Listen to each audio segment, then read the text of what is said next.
Today we know it as the world's most valuable, most creative company. But it was also the most hopeless, most chaotic, most exhausted company this screen has ever seen. Let's go back to the mid-1990s. Apple was dying. Its stock had hit rock bottom.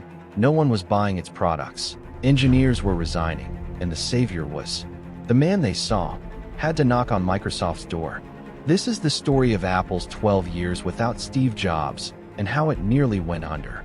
It all began with a blow in 1985. Founder Steve Jobs was ousted from his own company by John Sculley, the CEO he had hired. Jobs had lost at that moment. But the real disaster was that with his departure, the company lost its soul and vision.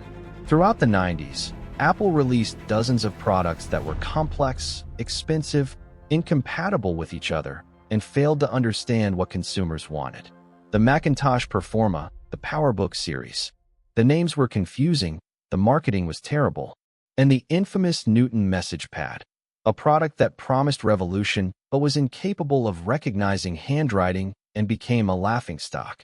Apple had lost its cool factor and had become just another ordinary technology company. Market share had fallen below 10%. While Microsoft was conquering the world with Windows 95, Apple was on the verge of bankruptcy.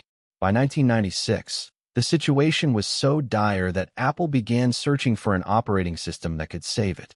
They even considered buying BEOS or even Sun Microsystems. The newspaper headlines were clear: Apple seeks gravedigger. And at that very moment, one of history's most ironic moves took place. In 1997, Steve Jobs took the stage at a technology conference in Boston. But he wasn't alone. Beside him was Bill Gates, the CEO of Microsoft, who until then had been seen as his archrival.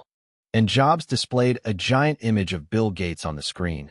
Jobs announced that Microsoft would invest $150 million in Apple and continue to develop Office software for the Mac. The room erupted in boos. Decided.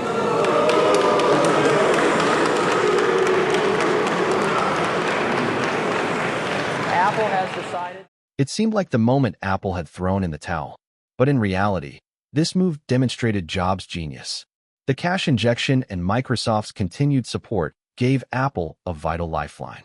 And Jobs ruthlessly seized this opportunity to cancel dozens of unnecessary projects. He emphasized the importance of focusing the entire company and launched the Think Different campaign, bringing back the spirit Apple had lost, that rebellious, creative, unconventional spirit.